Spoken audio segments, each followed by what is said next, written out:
ജനമേജയ രാജാവിൻ്റെ സർപ്പസത്രത്തിൽ ശ്രീ വൈശമ്പായന മുനി പറഞ്ഞ മഹാഭാരത കഥ കേട്ടു മനസ്സിലാക്കിയ ഉഗ്രശ്രവസ് ശൗനകാദി മുനികളുടെ സഭയിൽ വെച്ച് അദ്ദേഹം പറഞ്ഞു കേൾപ്പിക്കുന്ന മഹാഭാരത കഥയാണ് നമ്മൾ കേട്ടുകൊണ്ടിരിക്കുന്നത്.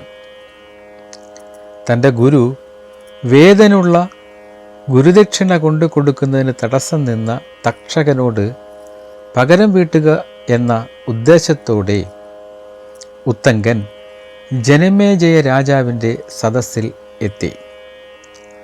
അദ്ദേഹം തക്ഷശിലയിൽ പോയി യുദ്ധം ചെയ്ത് രാജ്യം പിടിച്ചടക്കി വിജയാഘോഷത്തോടെ വരുന്ന സന്ദർഭത്തിലാണ് ഉത്തങ്കൻ ജനമേജയ രാജാവിനെ നേരിൽ കാണാൻ ഹസ്തിനാപുരിയിൽ എത്തിയത്.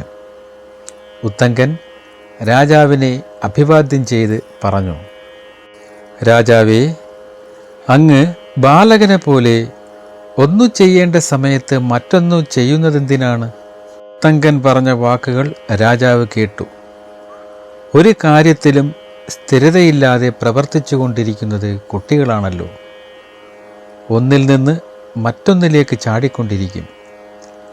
രാജാവ് കാര്യമെന്താണെന്നറിയാതെ കൗതുകത്തോടെ ഉത്തുങ്കനെ നോക്കിയിട്ട് വിധിപ്രകാരം മുനിയെ പൂജിച്ച് ഇരുത്തി. രാജാവ് പറഞ്ഞു, ഈ രാജ്യമൊക്കെ ഭരിച്ച് നാട്ടുകാർക്ക് ഹിതമായ രീതിയിലാണ് ഞാൻ രാജ്യം ഭരിക്കുന്നത്. ഇനി ഞാൻ എന്താണ് ചെയ്യേണ്ടതെന്ന് പറഞ്ഞാലും അങ്ങ് ഇപ്പോൾ ഇങ്ങോട്ട് എഴുന്നള്ളിയത് എന്തിനാണെന്നറിഞ്ഞാൽ കൊള്ളാമായിരുന്നു. രാജാവിൻ്റെ വാക്കുകൾ കേട്ട ഉത്തങ്കൻ പറഞ്ഞു, രാജരാജനായ അങ്ങയുടെ അച്ഛനെ ആരാണ് കൊന്നത്?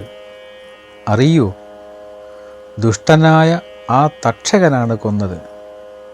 ആ ദുഷ്ടനോട് അങ്ങ് പകരം വീട്ടണം. പരീക്ഷിത്ത് പുത്രനായ ജനമേജയ മഹാരാജാവേ, അങ്ങയുടെ അഭിമാനം തകർത്ത ആ സർപ്പത്തോട് അങ്ങ് പകരം വീട്ടണം. ഇടിവെട്ടേറ്റ മരം പോലെയാണ് അങ്ങയുടെ അച്ഛൻ തക്ഷകൻ്റെ കടിയേറ്റ് വീണത്.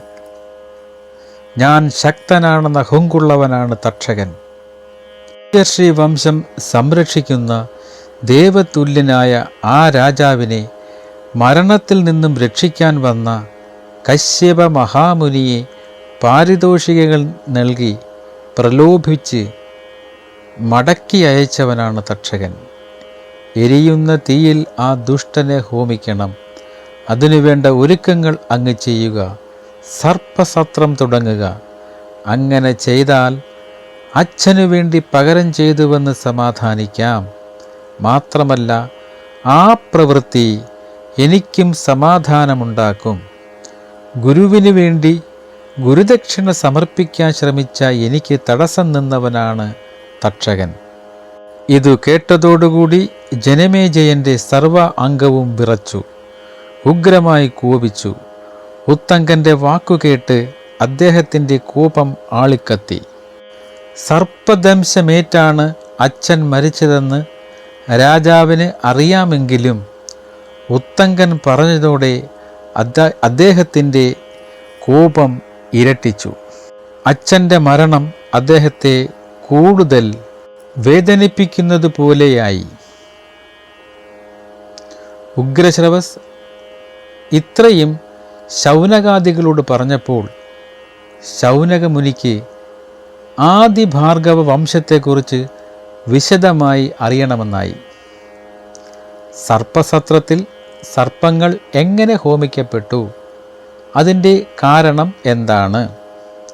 ആരുടെയെങ്കിലും ശാപം നാഗങ്ങൾക്ക് കിട്ടിയോ എന്നറിയുന്നതിനും സർപ്പസത്രത്തിൻ്റെ തുടർക്കഥ അറിയുന്നതിനും അതിനു മുമ്പുള്ള കഥയറിയുന്നതിനും ഭാർഗവ ചരിതം മുതൽ പറഞ്ഞു തുടങ്ങിയാൽ ആ കഥ പൂർണ്ണമാകുമെന്ന് മനസ്സിലാക്കിയ ലോമഹർഷണ പുത്രൻ ഉഗ്രശ്രവസ് അപ്രകാരം ഭാർഗവചരിതം പറയാമെന്ന് ശൗനക മുനിയോട് പറഞ്ഞു. ഇന്ദ്രൻ മുതലായ ദേവന്മാരും മുനിമാരും വാഴ്ത്തിപ്പറയുന്ന ഒരു കുലമാണ് ഭാർഗവകുലം. അതിനാൽ മഹാമുനി, ആദ്യം ഭൃഗുവംശത്തെപ്പറ്റി പറയാം, അങ്ങ് കേട്ടാലും. ബ്രഹ്മാവിൽ നിന്ന് വരുണൻ്റെ ബ്രഹ്മയജ്ഞത്തിൽ വച്ച് അഗ്നിയിൽ നിന്ന് ഭൃഗു ജനിച്ചു. ഭൃഗുവിൻ്റെ ഇഷ്ടപുത്രനായ ഭാർഗവൻ മഹാനായ ചിവനൻ ആയിരുന്നു. ചിവനൻ്റെ പുത്രനാണ് ധാർമ്മികനായ പ്രമതി. പ്രമതിക്ക് ഘൃതാചി എന്ന അപ്സര സ്ത്രീയിൽ രുരു എന്ന പുത്രനുണ്ടായി. രുരുവിന് പ്രമദ്ദുരയിൽ അതിധാർമ്മികനായ ശുനകൻ ഉണ്ടായി. ഇത്രയും കേട്ടപ്പോൾ ശൗനകന് വീണ്ടും സംശയമുണ്ടായി. അദ്ദേഹം ഉഗ്രശ്രവസ്സനോട് ചോദിച്ചു, ച്യവനന് എങ്ങനെയാണ് ച്യവനൻ എന്ന പേരുണ്ടായത്? ഉഗ്രശ്രവസ് പറഞ്ഞു, പുലോമ എന്നായിരുന്നു ഭൃഗുമഹർഷിയുടെ ഭാര്യയുടെ പേര്. അവൾ എല്ലാ ഗുണങ്ങളും തികഞ്ഞവളായിരുന്നു. ഭൃഗുവിൽ നിന്ന് അവൾ ഗർഭിണിയായി. അങ്ങനെയിരിക്കെ മഹർഷി ഒരു ദിവസം സ്നാനത്തിനു പോയ സമയത്ത് പുലോമൻ എന്നു പേരായ ഒരു രാക്ഷസൻ ആശ്രമത്തിൽ വന്നു. ആശ്രമത്തിൽ നിൽക്കുന്ന സുന്ദരിയായ പുലോമയെ കണ്ട് പുലോമൻ അവളെ കാമദാഹത്തോടെ നോക്കി. എങ്ങനെയും അവളെ തട്ടിക്കൊണ്ടുപോകുകയായിരുന്നു അവൻ്റെ ലക്ഷ്യം.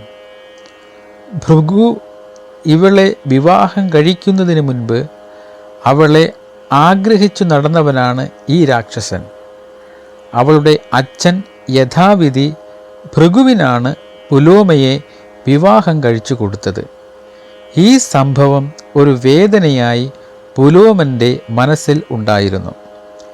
ഇതുതന്നെയാണ് അവളെ തട്ടിക്കൊണ്ടുപോകാൻ പറ്റിയ സമയം.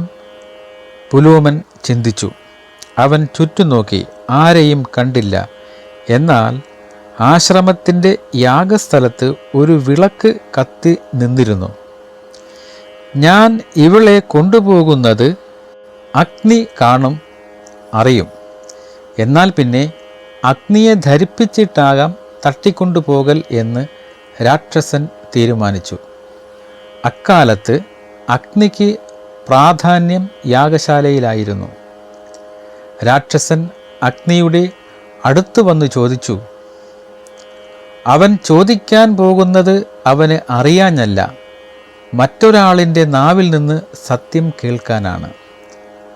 അവൻ ചോദിച്ചു, ഹേ അഗ്നി, ഇവൾ ആരുടെ ഭാര്യയാണ്? നേരു പറയണം.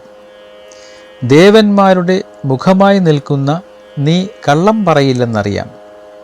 ഞാൻ മുമ്പ് ഇവളെ മനസ്സുകൊണ്ട് ആഗ്രഹിച്ചതാണ്. എന്നെ ഗൗനിക്കാതെയാണ് ഇവളുടെ അച്ഛൻ മറ്റൊരാൾക്ക് വിവാഹം കഴിപ്പിച്ചു കൊടുത്തത്. ഗർഭിണിയായിരിക്കുന്ന ഇവൾ ഭൃഗുവിൻ്റെ ഭാര്യയാണോ? സത്യം പറയൂ. ഇവളെ ഞാൻ ബലമായി കൊണ്ടുപോവുകയാണ്. എനിക്കു കിട്ടേണ്ട ഇവളെ ഭൃഗു തട്ടിയെടുത്തതാണ്. നീ ഒന്നും മിണ്ടാതെ നിന്നു. രാക്ഷസൻ വീണ്ടും ചോദിച്ചു, ഹേ അഗ്നി, നീ എല്ലായിടത്തും നിറഞ്ഞു നിൽക്കുന്നവനല്ലേ? എല്ലാറ്റിനും സാക്ഷിയല്ലേ? സത്യം പറയൂ. ഇവളെ ഭൃഗു അന്യായമായി നേടിയതാണെങ്കിൽ സത്യം പറയണം. ഇവളെൻ്റെ ഭാര്യയാകേണ്ടവളാണ്. അങ്ങു പറഞ്ഞാൽ ഞാൻ ഇവളെ കൊണ്ടുപോകാം. അഗ്നി ധർമ്മസങ്കടത്തിലായി. സത്യം പറഞ്ഞാൽ ഭൃഗു ശപിക്കുമെന്ന ഭയം അഗ്നിക്കുണ്ട്. ആ ഭയം ഉള്ളിൽ നിർത്തി അഗ്നി പറഞ്ഞു, ഹേ രാക്ഷസേന്ദ്ര പുലോമ, അങ്ങു മനസ്സാൽ വരിച്ചവൾ തന്നെ ഇവൾ. എന്നാൽ വിധിപ്രകാരം ഇവളുടെ അച്ഛൻ ഭൃഗുവിനാണ് വിവാഹം ചെയ്തു കൊടുത്തത്. എന്നെ സാക്ഷിയായാണ് ആ കർമ്മം നടന്നത്. ആ നിലയ്ക്ക് ഞാൻ കള്ളം പറയുകയില്ല. അഗ്നിയുടെ വാക്കു കേട്ടപ്പോൾ ആ രാക്ഷസൻ ഒരു വരാഹത്തിൻ്റെ രൂപമെടുത്ത് പുലോമയെ പിടിച്ചുകൊണ്ട് വായുവേഗത്തിൽ ഓടിക്കളഞ്ഞു. ആ ഓട്ടത്തിനിടയിൽ അവളുടെ വയറ്റിലെ ഗർഭം ഇളകി. ച്യവനം ചെയ്ത് അലസി പുറത്തു ചാടി. കുഞ്ഞ് പുറത്തു വന്നു. അങ്ങനെ ച്യവനം ചെയ്തതു മൂലം പുറത്തു വന്ന പുത്രനായതിനാൽ അവന് ച്യവനൻ എന്ന പേരുണ്ടായി. ഘന സൂര്യപ്രകാശത്തോടെ അവൻ ശോഭിച്ചു. അവൻ്റെ അത്യുഗ്രമായ ശോഭയിൽ ആ രാക്ഷസൻ എരിഞ്ഞമർന്നു. ആ രാക്ഷസൻ അങ്ങനെ ഇല്ലാതെയായി. കുഞ്ഞിനെയും എടുത്ത് പുലോമ ആശ്രമത്തിലേക്ക് നടന്നു. കുഞ്ഞിനെ മടിയിലിരുത്തി ആശ്രമത്തിലിരുന്ന് കരയുന്ന തൻ്റെ പുത്രവധുവിനെ ബ്രഹ്മാവ് സമാധാനിപ്പിച്ചു. അവളുടെ കണ്ണുനീർ ഒരു പുഴ പോലെ ഒഴുകി. ആ കണ്ണുനീർ ഒഴുകിയ വഴിക്ക് ഒരു പുഴയുണ്ടായി. ആ കണ്ണുനീർ പുഴയ്ക്ക് വധുസര എന്ന പേരുണ്ടായി.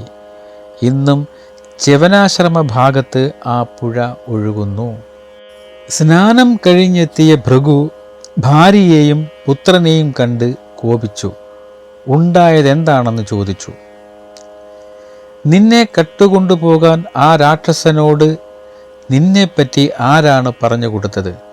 സുന്ദരിയായ നീ എൻ്റെ ഭാര്യയാണെന്ന് മറ്റാരും പറയാതെ അവൻ അറിയില്ല.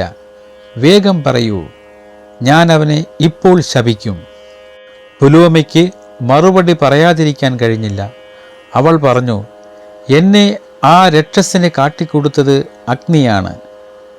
വിലപിച്ചു കരഞ്ഞ എന്നെ അവൻ ബലമായി പിടിച്ചുകൊണ്ടുപോയി. ഉത്തമനായ ഈ പുത്രൻ്റെ മഹത്വം കൊണ്ടാണ് ആ രാക്ഷസൻ വെന്തുവെണ്ണീറായത്. ഇതു കേട്ടപ്പോൾ ഭൃഗുവിന് അഗ്നിയോട് കോപമുണ്ടായി. അഗ്നിയെ നോക്കി ശപിച്ചു, ഹേ അഗ്നി, നീ സർവ്വതും ഭക്ഷിക്കുന്നവനാകട്ടെ.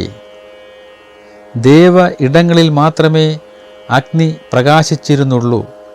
എല്ലാറ്റിനെയും ഭക്ഷിക്കുന്നവനാകട്ടെ എന്ന് ഇപ്പോൾ ശാപം കിട്ടിയിരിക്കുകയാണ്.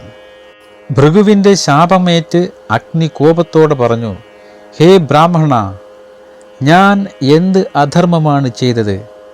എന്നിൽ എന്തൊരു സാഹസമാണ് ഭവാൻ കാണിച്ചത്? ധർമ്മത്തിൽ പ്രവർത്തിക്കുന്നവനും സത്യം പറയുന്നവനും ഫലം ഒപ്പമാണ്. ചോദിച്ചവനോട് സത്യം പറയുന്നത് എങ്ങനെ അക്രമമാകും? ചോദിക്കുന്നവനോട് യാഥാർത്ഥ്യം മറച്ചുപിടിച്ച് അസത്യം പറഞ്ഞാൽ അവൻ്റെ കുലത്തിനും മേലും കീഴോട്ടും 7 തലമുറ വരെ കെട്ടുപോകും. കാര്യത്തിൻ്റെ വാസ്തവം അറിഞ്ഞിട്ട് ഒന്നും മിണ്ടാതിരിക്കുന്നവൻ തീർച്ചയായും അതിൻ്റെ പാപം അനുഭവിക്കും. അങ്ങയെ ശപിക്കുവാനുള്ള കെൽപ്പ് എനിക്കുണ്ട്. എന്നാൽ ബ്രാഹ്മണൻ പൂജ്യരാണെന്ന് വിചാരിച്ച് ഞാനത് ചെയ്യുന്നില്ല. അങ്ങ് ഒന്നറിയണം, ദേവകൾക്കും പിതൃക്കൾക്കും മുഖമാകുന്ന ഞാൻ എങ്ങനെ സർവഭക്ഷകനാകും? പിന്നെ അഗ്നി തന്നെത്താൻ സമാധാനിച്ച് അടങ്ങി അവിടെ നിന്നും മറഞ്ഞു. എങ്ങും അഗ്നിയില്ലാതെയായി. പ്രജകളെല്ലാം ധർമ്മസങ്കടത്തിലായി. മാമുനിമാർ ഉടനെ ദേവകളോട് സങ്കടമുണർത്തി. അഗ്നിനാശം മൂലം ക്രിയാധ്വംസനം വന്നു. അഗ്നിനാശവും ക്രിയാനാശവും കാരണം 3 ലോകങ്ങളും കുഴങ്ങിപ്പോയി. ഇനി വേണ്ടതു ചെയ്യണം. ദേവന്മാരെ വൈകിപ്പിക്കരുത്. പിന്നെ മഹർഷിമാർ ബ്രഹ്മാവിനെ പോയി കണ്ടു. അഗ്നിനാശവും ക്രിയാനാശവും സംഹാരവുമൊക്കെ ബ്രഹ്മാവിനോട് പറഞ്ഞു. ഭൃഗു ശപിച്ച കാരണം അഗ്നി സർവഭക്ഷകനായി തീർന്നു, സർവവും തിന്നുന്നവനായി തീർന്നു.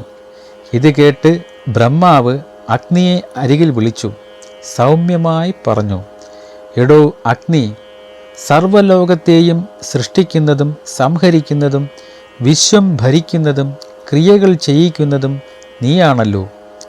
ലോകേശനായ ഭവാൻ ക്രിയാനാശം വരാതിരിക്കാൻ പ്രവർത്തിക്കുക. വിശ്വേശ്വരനായ ഭവാൻ എന്തിനു വിഷാദിക്കുന്നു? സർവശുദ്ധി സ്വരൂപനാണല്ലോ ഭവാൻ. എല്ലാ ഭാവരൂപങ്ങളാലും ഭവാൻ ഒരിക്കലും സർവഭക്ഷകനായി തീരുന്നതല്ല. മാംസമുൾപ്പെടെ അങ്ങ് ദഹിപ്പിച്ചാൽ സൂര്യകിരണം തട്ടുമ്പോൾ അങ്ങ് ശുദ്ധനായി മാറും. അതുപോലെ നിന്റെ ജ്വാലയിൽ ചുട്ടതൊക്കെ ശുദ്ധമായി തീരട്ടെ. നിന്നെ അശുദ്ധമാക്കുവാൻ ആർക്കും സാധിക്കുകയില്ല. ബ്രഹ്മാവ് ഇപ്രകാരം പറഞ്ഞപ്പോൾ അങ്ങനെയാകാമെന്ന് അഗ്നി സമ്മതിച്ചു. പ്രശ്നം പരിഹരിച്ച് ദേവർഷികൾ മടങ്ങിപ്പോയി. അങ്ങനെ അഗ്നി പഴയതുപോലെ പ്രഭാവത്തിലായി. പുലോമയുടെ മകനായ ച്യവനൻ വളർന്നു വന്നു. യുവാവായപ്പോൾ അവൻ സുകന്യയെ വിവാഹം ചെയ്തു. അവർക്ക് പ്രമതി എന്ന പുത്രൻ ജനിച്ചു. പ്രമതി സുന്ദരനായ യുവാവായി വളർന്നു വന്നു. വിവാഹപ്രായമെത്തിയപ്പോൾ കൃതാജി എന്ന അപ്സര സ്ത്രീയിൽ രുരു എന്നു പേരായ ഒരു പുത്രൻ ജനിച്ചു. അവനും യുവാവായി. പണ്ട് തപോവീര്യത്താൽ പേരുകേട്ട സ്ഥൂലകേശൻ എന്നു പേരായ ഒരു മഹാമുനിയുണ്ടായിരുന്നു. അക്കാലത്ത് വിശ്വവസു എന്നു പേരായ ഗന്ധർവൻ മേനക എന്ന അപ്സര സ്ത്രീയുമായി അടുപ്പത്തിലായി. ആ ബന്ധത്തിൽ അവർക്കൊരു പെൺകുഞ്ഞു പിറന്നു. ആ കുഞ്ഞിനെ വളർത്താൻ നിൽക്കാതെ മേനക ആ പെൺകുഞ്ഞിനെ സ്ഥൂലകേശൻ്റെ ആശ്രമത്തിൽ ഉപേക്ഷിച്ചിട്ട് പോയി. ഈ പെൺകുഞ്ഞിനെ സ്ഥൂലകേശൻ കണ്ടു. കരുണ തോന്നിയ മഹർഷി ആ പെൺകുഞ്ഞിനെ എടുത്തു വളർത്തി. ഒരു കുഞ്ഞിന് വേണ്ട ജാതക കർമ്മമുൾപ്പെടെ എല്ലാം അദ്ദേഹം ചെയ്തു. സർവരൂപഗുണവും തികഞ്ഞവളായിരുന്നു ആ കുഞ്ഞ്. അദ്ദേഹം ആ കുഞ്ഞിന് പ്രമദ്ദുര എന്ന് പേര് നൽകി. പ്രമദ്ദുര യുവതിയായപ്പോൾ ആശ്രമത്തിൽ കഴിയുന്ന കാലം പ്രമതിയുടെ പുത്രനായ രുരു ഇവളെ കാണാൻ ഇടയായി. രുരുവിന് അവളെ ഇഷ്ടമായി. ഈ വിവരം രുരു തൻ്റെ പിതാവ് പ്രമതിയെ അറിയിച്ചു. വിവാഹാലോചനയുമായി പ്രമതി ഒരു ബന്ധുവിനെ പ്രമദ്ദുരയുടെ വളർത്തച്ഛനായ സ്ഥൂലകേശൻ്റെ അടുത്തേക്ക് അയച്ചു. മകൾക്ക് അനുയോജ്യനായ ഒരു വരനെ ആഗ്രഹിച്ചിരുന്ന സ്ഥൂലകേശൻ സമ്മതം അറിയിച്ചു. അങ്ങനെ ഉത്രം നക്ഷത്രത്തിൽ വേളി നടത്താൻ അവർ തീരുമാനിച്ചു. വിവാഹം അടുത്തു വന്ന നാളുകൾ പ്രമദ്വരയും തോഴിമാരും ആശ്രമ പരിസരത്തുള്ള കാട്ടിൽ കളിച്ചു നടക്കുമ്പോൾ ഒരു പാമ്പിനെ അറിയാതെ ചവിട്ടി. ഉഗ്രവിഷ പല്ലുകൊണ്ട് പാമ്പ് ആ യുവതിയെ കുത്തി. ഉടൻ തന്നെ കരുവാളിച്ച് അവൾ വീണു. പാമ്പിൻ വിഷമേറ്റ് ജീവൻ പോയെങ്കിലും അവളുടെ മുഖം സുന്ദരമായി വിളങ്ങി. വിവരമറിഞ്ഞ് മഹർഷിമാരെത്തി. ആ ദയനീയ രംഗം കണ്ട് അവർ വാവിട്ടു നിലവിളിച്ചു. പല ദിവ്യന്മാരായ മഹർഷിമാരും സംഭവസ്ഥലത്ത് എത്തി. രുരുവിൻ്റെ വേദനയും വിലാപവും എല്ലാവരെയും തളർത്തി. സ്വസ്ത്യാത്രേയൻ, കൗശികൻ, ശംഖമേഘൻ, ഉദ്ദാലകൻ, കഠൻ, ശ്വേതൻ, ഭരദ്വാജൻ, കൗണകുൽസ്യൻ, ആർട്ടിഷേണൻ, പുത്രനോടുകൂടിയ ഗൗതമൻ, പ്രമതി, മറ്റു മുനിമാരും സംഭവസ്ഥലത്ത് എത്തിയവരായിരുന്നു. എല്ലാവരും ദുഃഖിച്ചിരിക്കെ രുരു അവിടെ നിന്നും പുറത്തേക്ക് പോയി. തൊട്ടടുത്ത കാടിൻ്റെ വിജനതയിൽ പോയിരുന്ന് അവൻ ഉറക്കെ നിലവിളിച്ചു. എനിക്കും ബന്ധുജനങ്ങൾക്ക് സങ്കടമുണ്ടാക്കി നീ മരിച്ചുപോയല്ലോ പ്രമദ്ദുരേ. ഞാൻ ഈ സങ്കടം എങ്ങനെ സഹിക്കും? ഞാൻ തപസ് കൊണ്ടും ദാനവും ഗുരുസേവയും ചെയ്തിട്ടുണ്ടെങ്കിൽ എൻ്റെ പ്രമദ്ദുര ജീവനോടെ എഴുന്നേൽക്കും. മനസ്സ് വച്ച് ഞാൻ വ്രതം ഏറ്റിട്ടുണ്ടെങ്കിൽ എൻ്റെ പ്രമദ്ദുര എഴുന്നേൽക്കട്ടെ. അവൻ കരച്ചിൽ തുടർന്നുകൊണ്ടിരുന്നപ്പോൾ ഒരു ദേവദൂതൻ അവിടെ പ്രത്യക്ഷപ്പെട്ടു. ആ ദേവൻ പറഞ്ഞു, ഹേ രുരു, നീ സങ്കടപ്പെട്ട് ഈ പറഞ്ഞതെല്ലാം വെറുതെയാണ്. മരിച്ചവർ തിരിച്ചു വരുമോ? ഗന്ധർവനും അപ്സരസനും ഉണ്ടായ ഈ പുത്രിയുടെ ആയുസ് അവസാനിച്ചതാണ്. നിന്റെ കരച്ചിൽ വെറുതെയാണ്. പിന്നെ ഒരു മാർഗമുണ്ട്. ആ വാക്കുകേട്ട് ആകാംക്ഷയോടെ രുരു ആ ദേവദൂതനെ നോക്കി. പണ്ട് ദേവകൾ കൽപ്പിച്ചതാണ് ആ മാർഗം. നീ അത് ചെയ്താൽ നിന്റെ പ്രമദ്വര ജീവിക്കും. എന്താണ് ആ ഉപായം? ഞാനത് ചെയ്യാം. ഹേ ദേവദൂത, എൻ്റെ പ്രമദ്വര എഴുന്നേൽക്കണം, അവളെ രക്ഷിക്കണം. ദേവദൂതൻ പറഞ്ഞു, ഹേ രുരു, നിന്റെ ആയുസ്സിൻ്റെ പകുതി അവൾക്ക് ദാനം ചെയ്യുക. അങ്ങനെ വന്നാൽ അവൾ ജീവിക്കും, എഴുന്നേൽക്കും. രുരു പറഞ്ഞു, ഞാൻ അങ്ങനെ ചെയ്യാം. എൻ്റെ ആയുസ്സിൻ്റെ പകുതി ഞാൻ അവൾക്കു നൽകാം. അഴകൊത്ത എൻ്റെ പ്രമദ്വര എഴുന്നേൽക്കണം.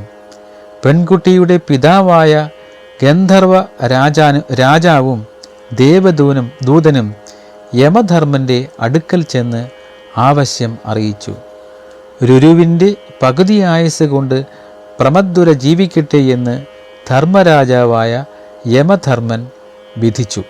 പെട്ടെന്ന് ഉറങ്ങി എഴുന്നേറ്റതുപോലെ പ്രമദ്വര എഴുന്നേറ്റു. രുരുവിൻ്റെ ആയുസ്സിൻ്റെ പകുതി കുറഞ്ഞു. പിന്നെ നിശ്ചയിച്ച മുഹൂർത്തത്തിൽ രുരുവിൻ്റെയും പ്രമദ്വരയുടെയും വിവാഹം നടന്നു. വിവാഹം കഴിഞ്ഞ ശേഷം രുരു ഒരു വ്രതമെടുത്തു. കണ്ണിൽ കാണുന്ന പാമ്പുകളെയൊക്കെയും തല്ലിക്കൊല്ലുമെന്ന് കയ്യിൽ ഒരു വടിയും കരുതിയിരുന്നു. പോകുന്ന പോക്കിൽ പാമ്പുകളെ കണ്ടാൽ അവൻ അതിനെ അടിച്ചു കൊല്ലുക പതിവായി. ഒരു ദിവസം വനത്തിലൂടെ സഞ്ചരിക്കവേ ഒരു വലിയ ചേരയെ കണ്ടു. അതിനെ അടിക്കുവാൻ അവൻ വടിയോങ്ങി. ഉടനെ ആ ചേര സംസാരിക്കാൻ തുടങ്ങി. ഹേ മഹാമുനെ, ഹേ കുമാര, ഒരു തെറ്റും ചെയ്യാത്ത എന്നെ എന്തിനാണ് കൊല്ലാൻ ശ്രമിക്കുന്നത്? രുരു പറഞ്ഞു, എൻ്റെ പ്രാണപ്രിയയെ മുമ്പൊരിക്കൽ ഒരു പാമ്പ് കൊത്തി. അന്നു മുതൽ പാമ്പ് വർഗത്തോട് എനിക്ക് കടുത്ത വിരോധമാണ്. കണ്ണിൽ കണ്ട പാമ്പിനെയൊക്കെ ഞാൻ കൊന്നുകളയും. അതെൻ്റെ വ്രതമാണ്. ഞാൻ നിന്നെയും കൊല്ലും. നിന്റെ മരണമടുത്തു. ചേര പറഞ്ഞു, മനുഷ്യരെ കൊത്തുന്ന സർപ്പജാതികൾ വേറെയാണ്. ചേരയ്ക്ക് സർപ്പസാമീപ്യം ഉണ്ടെന്ന് കരുതി കൊല്ലരുത്. ചേരകൾക്ക് വിഷമില്ല, അതുകൊണ്ട് കൊല്ലാതിരിക്കുക. ധർമ്മപരനായ ചേരയുടെ സംസാരം കേട്ടപ്പോൾ രുരുവിന് സംശയമായി. ഇത് വല്ല പ്രച്ഛന്ന വേഷനായ മുനിയാണോ?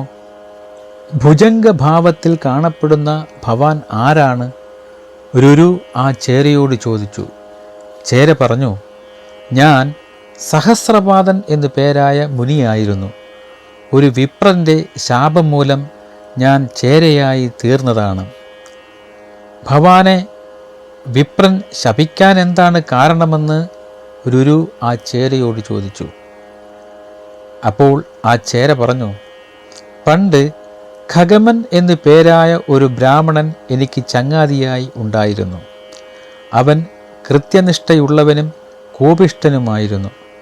ഒരിക്കൽ അവൻ അഗ്നിഹോത്രം ചെയ്യുന്ന സമയത്ത് കളിയായി ഞാൻ പുല്ലുകൊണ്ട് ഒരു പാമ്പിനെ ഉണ്ടാക്കി അവൻ്റെ അടുത്ത് വെച്ചു. അറിയാതെ കയ്യിലെടുത്ത കൃത്രിമ പാമ്പിനെ കണ്ട് അവൻ പേടിച്ച് നിലവിളിച്ചു. ആ തപോധനൻ ഞാൻ ചെയ്ത തമാശയാണെന്ന് ഓർക്കാതെ എന്നെ ശപിച്ചു. വീര്യമില്ലാത്ത പാമ്പിനെ ഉണ്ടാക്കി നീ എന്നെ പേടിപ്പിച്ചതിന് നീ നിർവീര്യനായ വിഷശക്തിയില്ലാത്ത ഒരു പാമ്പായി തീരട്ടെ. അവൻ്റെ തപോവീര്യമറിഞ്ഞ ഞാൻ ശാപമോചനത്തിനായി അവനോട് തൊഴുത് അപേക്ഷിച്ചു. അപ്പോൾ അവൻ പറഞ്ഞു, എടോ സഹസ്രപാദ, എൻ്റെ വാക്ക് പാഴിലാവില്ല. എങ്കിലും പ്രമതിക്ക് രുരു എന്ന ഒരു പുത്രൻ ജനിക്കും. ആ ശുദ്ധാത്മാവിനെ കാണുന്ന മാത്രയിൽ നിനക്ക് ശാപമോക്ഷം ലഭിക്കും. ചേര ചോദിച്ചു, ഭവാൻ പ്രമതിയുടെ പുത്രനായ രുരുവല്ലേ? ഇനി ഞാൻ എൻ്റെ ശരിയായ രൂപമെടുക്കട്ടെ. ഉടനെ ആ ചേര രൂപം മാറി ഒരു മുനികുമാരനായി മാറി. ആ സഹസ്രപാദൻ രുരുവിനോട് പറഞ്ഞു, അഹിംസയാണ് എല്ലാ ജീവികൾക്കും പരമമായ ധർമ്മം. പ്രത്യേകിച്ച് വിപ്രന്മാർ ഒരിക്കലും ഒരു ജീവിയെയും കൊല്ലരുത്. ബ്രാഹ്മണർ സൗമ്യരാണ്. ശ്രുതി, അഹിംസ, സത്യവചനം, ക്ഷമ, വേദസന്ധാരണം എന്നിവ ബ്രാഹ്മണൻ്റെ ധർമ്മമാണ്. ക്ഷത്രിയൻ്റെ ധർമ്മം നിനക്ക് ചേർന്നതല്ല. അസ്തീകൻ സർപ്പസത്രം ചെയ്ത് സർപ്പങ്ങളെ രക്ഷപ്പെടുത്തിയ കഥ ഭവാൻ ഓർക്കുക. രുരു സഹസ്രപാദനോട് പറഞ്ഞു, അസ്തീക ബ്രാഹ്മണൻ എങ്ങനെയാണ് സർപ്പസത്രത്തിൽ നിന്നും നാഗങ്ങളെ രക്ഷിച്ചത്? അപ്പോൾ സഹസ്രപാദൻ പറഞ്ഞു, ഈ കഥ പറയാൻ ഞാൻ ശക്തനല്ല. ബ്രഹ്മർഷിമാർ പറയുമ്പോൾ അങ്ങ് കേൾക്കും. ഞാൻ പോകുന്നുവെന്ന് പറഞ്ഞ് സഹസ്രപാദൻ അവിടെ നിന്നും മറഞ്ഞു. പിന്നീട് രുരുവിന് അവൻ്റെ അച്ഛനാണ് ആസ്തിക മുനിയുടെ ആ കഥ പറഞ്ഞു കൊടുത്തത്. ഈ കഥകളൊക്കെ ഉഗ്രശ്രവസ് ശൗനകാദികൾക്ക് പറഞ്ഞു കൊടുത്തുകൊണ്ടിരിക്കുമ്പോൾ ശൗനകന് പല സംശയങ്ങളുമുണ്ടായി. എന്തിനാണ് ജനമേജയൻ സർപ്പസത്രം ചെയ്തത്? സർപ്പങ്ങളെ കൂട്ടത്തോടെ നശിപ്പിച്ചത്? ആസ്തികൻ എന്ന ബ്രാഹ്മണ ശ്രേഷ്ഠൻ അഗ്നിയിൽ നിന്ന് സർപ്പങ്ങളെ രക്ഷിക്കാൻ എന്താണ് കാരണം? സർപ്പസത്രം ചെയ്ത രാജാവ് ആരുടെ പുത്രനാണ്? ആസ്തികൻ ആരുടെ പുത്രനാണ്? കഥ പറഞ്ഞുകൊണ്ടിരിക്കുമ്പോൾ കേൾക്കുന്നവരിൽ നിന്നുണ്ടാകുന്ന ചോദ്യങ്ങളിലൂടെ അവയ്ക്കുള്ള ഉത്തരത്തിലൂടെയാണ് കഥ മുന്നോട്ട് പോകുന്നത്. സർപ്പസത്രത്തിലേക്ക് ജനമേജയ രാജാവ് കടക്കുവാനുള്ള കാരണം നമ്മൾ കണ്ടതാണ്. ഉത്തങ്കൻ്റെ പ്രേരണയാണ് സർപ്പസത്രത്തെപ്പറ്റി രാജാവ് ചിന്തിക്കാൻ കാരണം. ശൗനകൻ്റെ ചോദ്യത്തിന് ഉത്തരമായി ഉഗ്രശ്രവസ് ആസ്തിക ചരിതം പറയുവാൻ തുടങ്ങി. ആസ്തിക മുനിയുടെ അച്ഛൻ ജഗൽക്കാരു മുനിയായിരുന്നു. അദ്ദേഹം ഊണും ഉറക്കവും ഉപേക്ഷിച്ച് എങ്ങും സഞ്ചരിച്ചു കൊണ്ടിരുന്നു. ഓരോ രാത്രിയിലും ചെല്ലുന്നിടത്ത് താമസം, വായു ഭക്ഷണം മാത്രമായി ദേഹം ശോഷിപ്പിച്ചു. അങ്ങനെ കൃശഗാത്രനായി സഞ്ചരിക്കുമ്പോൾ ഒരു മലയിടുക്കിൽ തലകീഴായി തൂങ്ങിക്കിടക്കുന്ന പിതൃക്കളെ കണ്ടു. അവരുടെ സമീപത്ത് ചെന്ന് ജഗൽക്കാരു ചോദിച്ചു, ഈ കുണ്ടിൽ തലകീഴായി കിടക്കുന്ന നിങ്ങളൊക്കെ ആരാണ്? എലികൾ മടയുണ്ടാക്കി കുഴിച്ച് കടിച്ചു തിന്ന് കടപുഴകി അവിടെ കിടക്കുന്ന അടിവിട്ട വിധത്തിലുള്ള പുൽക്കൊടി പറ്റിപ്പിടിച്ചിരിക്കുകയാണല്ലോ നിങ്ങളിൽ. പിതൃക്കൾ പറഞ്ഞു, യായാവരന്മാരെന്നറിയപ്പെടുന്ന തപസ്വികളാണ് ഞങ്ങൾ. സന്താനനാശത്താൽ ഇങ്ങനെയൊരു അധപ്പതനം ഉണ്ടായി. ഭാഗ്യഹീനരായ ഞങ്ങൾക്ക് ജഗൽക്കാരുവെന്ന സന്താനം മാത്രമേയുള്ളൂ. അവൻ തപസ്സിലാണ്.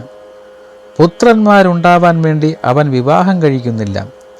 വംശത്തിൽ സന്താനങ്ങളില്ലാതെയായിരിക്കുന്നു. അക്കാരണത്താൽ മോക്ഷം കിട്ടാതെ ഞങ്ങളെ കുണ്ടിൽ തൂങ്ങിക്കിടക്കുന്നു. നാഥനുണ്ടെങ്കിലും പാപികളായി അനാഥരെ പോലെ ഞങ്ങൾ കഷ്ടപ്പെടുന്നു. ദുഃഖിക്കുന്നവരായ ഞങ്ങളെ കണ്ട് ഭവാൻ എന്തിനാണ് ദുഃഖിക്കുന്നത്? ജഗൽക്കാരുവിന് സങ്കടമായി. അവൻ പറഞ്ഞു, നിങ്ങൾ പറഞ്ഞ ജഗൽക്കാരു ഞാൻ തന്നെയാണ്. നിങ്ങൾക്ക് വേണ്ടി ഞാൻ എന്താണ് ചെയ്യേണ്ടത്? പിതൃക്കൾ പറഞ്ഞു, കുട്ടി, നമുക്ക് കുലസാധിയുണ്ടാകുവാൻ നീ വിവാഹം കഴിക്കണം. മക്കളുള്ളവർക്ക് കിട്ടുന്ന പുണ്യമായ ഗതി മക്കളില്ലാത്തവർക്ക് കിട്ടില്ല. അതുകൊണ്ട് മക്കളുണ്ടാകുവാൻ നീ വേളി കഴിക്കണം. അതാണ് ഞങ്ങൾക്ക് ഹിതമായിട്ടുള്ളത്. അങ്ങനെയാണെങ്കിൽ ഞാൻ അതിനു ശ്രമിക്കാമെന്ന് ജഗൽക്കാരു മറുപടി പറഞ്ഞു. മാത്രമല്ല, എൻ്റെ പേരുള്ള കന്യകയെ തന്നെ എനിക്ക് ഇഷ്ടദാനമായി കിട്ടണം. അങ്ങനെയെങ്കിൽ ഭിക്ഷ എന്ന രീതിയിൽ ഞാൻ അവളെ സ്വീകരിക്കാം. ദരിദ്രനായി എനിക്ക് പെണ്ണു തരുവാൻ ആരുണ്ട്? ഒരുത്തൻ ഭിക്ഷയായി പെണ്ണിനെ തന്നാൽ വാങ്ങാം. ഗുരുജനങ്ങളെ, നിങ്ങൾക്ക് വേണ്ടി ഞാൻ വിവാഹം കഴിക്കാം. അതിലുണ്ടാകുന്ന പുത്രൻ നിങ്ങളെ നരകത്തിൽ നിന്നും കയറ്റിവിടും. ഇതു പറഞ്ഞിട്ട് ഗുരുജനങ്ങളെ വണങ്ങിയിട്ട് ജഗൽക്കാരു അവിടെ നിന്നും പോയി. കന്യകാകാര്യത്തിനായി അവൻ പലയിടത്തും നടന്നു. എങ്ങും കാര്യസാധ്യമുണ്ടായില്ല. ഒരിക്കൽ കാട്ടിൽ ചെന്ന് കന്യകാർത്ഥം ഭിക്ഷയ്ക്കിരുന്നു. ഇതിനിടയിൽ സർപ്പരാജാവായ വാസുകി ജഗൽക്കാരുവിനെ കണ്ടു. അവൻ തൻ്റെ സഹോദരിയെ ജഗൽക്കാരുവിന് കൊടുക്കാമെന്ന് പറഞ്ഞു. ഹേ സർപ്പേന്ദ്ര, അങ്ങയുടെ സഹോദരിയുടെ പേരെന്താണ്? എൻ്റെ പേരു തന്നെയായ യുവതിയെ മാത്രമേ ഞാൻ ഭാര്യയായി സ്വീകരിക്കുകയുള്ളൂ. എനിക്ക് അങ്ങനെ ഒരു വ്രതമുണ്ട്. എൻ്റെ സഹോദരിയുടെ പേര് ജഗൽക്കാരു എന്നാണ്. ഭവാന്റെ പേരെന്താണ്? വാസുകി ചോദിച്ചു. എൻ്റെ പേര് ജഗൽക്കാരുവെന്ന് ജഗൽക്കാരുവും പറഞ്ഞു. ഞാൻ അങ്ങയ്ക്ക് വേണ്ടിയാണ് എൻ്റെ സഹോദരി ജഗൽക്കാരുവിനെ വളർത്തിക്കൊണ്ടുവന്നത്. അവളെ ഭവാൻ ഭാര്യയായി സ്വീകരിച്ചാലും, വാസുകി പറഞ്ഞു. ഇത് കേട്ട് ജഗൽക്കാരുവിന് സന്തോഷമായി. പിന്നെ ചില വ്യവസ്ഥകൾ ജഗൽക്കാരു വാസുകിയോട് പറഞ്ഞു. ഉഗ്രശ്രവസ് പറഞ്ഞു, വാസുകി ജഗൽക്കാരുവിന് സഹോദരിയെ കൊടുക്കാൻ ഒരു കാരണവും ഉണ്ടായിരുന്നു. നിങ്ങൾ ജനമേജയൻ്റെ യാഗശാലയിലെ അഗ്നിയിൽ വീണ് നശിക്കട്ടെ എന്ന് അവരുടെ അമ്മ കദ്രു പണ്ട് ശപിച്ചിരുന്നു. ജഗൽക്കാരുവിൽ ജനിക്കുന്ന പുത്രന് മാത്രമേ ശാപമോക്ഷം തരാൻ കഴിയൂ എന്ന് കദ്രു അന്ന് പറഞ്ഞിരുന്നു. അതിനാലാണ് വാസുകി കാത്തിരുന്ന് സഹോദരിയായ ജഗൽക്കാരുവിനെ മുനിയായ ജഗൽക്കാരുവിന് വേളി കഴിച്ചു കൊടുത്തത്. ആശ്രമത്തിൽ കഴിയവേ ഇരുവർക്കും അസ്തീകൻ എന്ന തപോധനനായ പുത്രൻ പിറന്നു. കഥ കേട്ടുകൊണ്ടിരിക്കുന്ന ശൗനകന് വീണ്ടും ആകാംക്ഷയായി. ആകാംക്ഷയോട് പറഞ്ഞു, ഹേ സൂതപുത്ര, അസ്തീകൻ്റെ ചരിത്രം വിശദമായി കേൾക്കാൻ ആഗ്രഹമുണ്ട്. ഉഗ്രശ്രവസ് പറഞ്ഞു, എല്ലാം ഞാൻ വിശദമായി പറയാം. നാഗങ്ങളുടെയും ഗരുഡൻ്റെയും ഉൽപ്പത്തി കൂടി പറഞ്ഞാലേ ഈ കഥ പൂർണ്ണമാകൂ. പണ്ട് കൃതയുഗത്തിൽ ദക്ഷൻ്റെ മക്കളായി 2 സഹോദരിമാർ പിറന്നു. കദ്രു എന്നും വിനത എന്നുമായിരുന്നു അവരുടെ പേരുകൾ. മഹർഷി കശ്യപൻ ഈ 2 പേരെയും വിവാഹം ചെയ്തു. സന്തോഷത്തോടെ കഴിയുന്ന ഒരു നാൾ 2 പേർക്കും കശ്യപൻ വരം നൽകി. പുത്രന്മാരായി 1000 നാഗങ്ങൾ ഉണ്ടാകണമെന്നാണ് കദ്രു വരമായി ആവശ്യപ്പെട്ടത്. കദ്രുവിൻ്റെ മക്കളേക്കാൾ ഭദ്രവും വീര്യവും പരാക്രമവും ഓജസ്സുമുള്ള 2 പുത്രന്മാരെ വേണമെന്നായിരുന്നു വിനതയുടെ ആവശ്യം. അതിനായി കശ്യപൻ 2 പേരെയും അനുഗ്രഹിച്ചു. നന്നായി മക്കളെ പരിപാലിക്കണമെന്ന് പറഞ്ഞ് ഭാര്യമാരെ അനുഗ്രഹിച്ചിട്ട് കശ്യപൻ തപസ്സിനായി കാട്ടിലേക്ക് പോയി. കുറേ നാൾ കഴിഞ്ഞപ്പോൾ കദ്രു 1000 മുട്ടകളെ പ്രസവിച്ചു. അപ്രകാരം തന്നെ വിനത 2 മുട്ടകളും പ്രസവിച്ചു. അവർ മുട്ടകളെ ഭദ്രമായി സൂക്ഷിച്ചു. 500 വർഷം കഴിഞ്ഞപ്പോൾ കദ്രുവിൻ്റെ മുട്ടകൾ വിരിഞ്ഞ് നാഗകുമാരന്മാർ പുറത്തു വന്നു. വിനതയുടെ മുട്ടകൾ വിരിഞ്ഞില്ല. ആഗ്രഹം സഹിക്കവയ്യാതെ വിനത ഒരു മുട്ട പൊട്ടിച്ചു നോക്കി. പകുതി പാകമായതും അവ്യക്തനുമായ ഒരു കുമാരനെയാണ് വിനത കണ്ടത്. അമ്മ ചെയ്ത സാഹസത്തിൽ കുണ്ഠിതപ്പെട്ട് ആ മകൻ അമ്മയെ ശപിച്ചു. അമ്മേ, അത്യാർത്തി മൂലം എന്നെ വളരുവാൻ അനുവദിക്കായികയാൽ മത്സരബുദ്ധിയോടുകൂടിയ സപത്നിക്ക് അമ്മേ നീ ദാസിയായിത്തീരും. 500 വർഷം ദാസിയായി കഴിയട്ടെ എന്ന് ശപിച്ചു. ഇനി മറ്റേ മുട്ട പൊട്ടി പുറത്തു വരുന്ന പുത്രൻ അമ്മയെ ദാസ്യത്തിൽ നിന്നും മോചിപ്പിക്കും. എന്നെപ്പോലെ അവനെയും അംഗഭംഗം വരുത്താതെ സൂക്ഷിക്കണം. ക്ഷമയോടെ കാത്തിരിക്കണം. അതും ഇനി 500 വർഷം. ഇപ്രകാരം പറഞ്ഞിട്ട് ആ കുമാരൻ ആകാശത്തേക്ക് ഉയർന്നു. ഉഗ്രശ്രവസ് പറയുകയാണ്, ഹേ മഹാമുനി, പ്രഭാതകാലത്ത് കാണപ്പെടുന്ന അരുണനാണവൻ, സൂര്യൻ്റെ തേരാളി. പറഞ്ഞ കാലം കഴിഞ്ഞപ്പോൾ അണ്ഡം പൊട്ടി ഗരുഡൻ പുറത്തു വന്നു. വിനതയ്ക്ക് സന്തോഷമായി. പുറത്തു വന്ന അവൻ വിശപ്പ് കൊണ്ട് അന്നം ആവശ്യപ്പെടുകയും ചെയ്തു. ഈ കാലത്താണ് കദ്രുവും വിനതയും ഉച്ചൈശ്രവസ് എന്ന വെള്ളക്കുതിരയെ കണ്ടത്. പാലാഴി മദന സമയത്ത് ഉയർന്നു വന്ന മഹത്തായ പല വസ്തുക്കളിൽ ഒന്നായിരുന്നു ഉച്ചൈശ്രവസ്സും. ആ കുതിരയെ ഇന്ദ്രൻ സ്വന്തമാക്കിയിരുന്നു.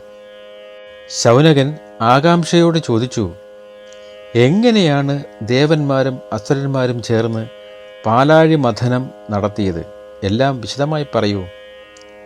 ഉഗ്രശ്രവസ് പറഞ്ഞു, ദേവന്മാർ ഒത്തുകൂടി അമൃതെന്ന ദിവ്യ ഔഷധം എങ്ങനെ കരസ്ഥമാക്കും എന്ന് ചിന്തിച്ചു. അപ്പോൾ ബ്രഹ്മാവിനോട് മഹാവിഷ്ണു പറഞ്ഞു, നിങ്ങൾ സമുദ്രം കടയുവിൻ. അതിൽ നിന്ന് എല്ലാവിധ ഔഷധങ്ങളും രത്നങ്ങളും ഒടുവിൽ അമൃതും ലഭിക്കും. പാൽക്കടൽ കടയാൻ കടക്കോല് വേണമല്ലോ. മന്ദരപർവ്വതത്തെ കടക്കോലായി സ്വീകരിക്കാൻ തീരുമാനിച്ചു. അതിഭീമമായ മന്ദരപർവ്വതത്തെ എങ്ങനെ പറിച്ചെടുത്ത് സമുദ്രത്തിൽ കടക്കോലായി വയ്ക്കും? പലരും പല വഴിക്ക് ചിന്തിച്ചു. മഹാവിഷ്ണു ബ്രഹ്മാവുമായി കൂടിയാലോചിച്ച് അനന്തൻ എന്ന നാഗത്തോട് മന്ദരപർവ്വതത്തെ പൊക്കിയെടുക്കാൻ പറഞ്ഞു.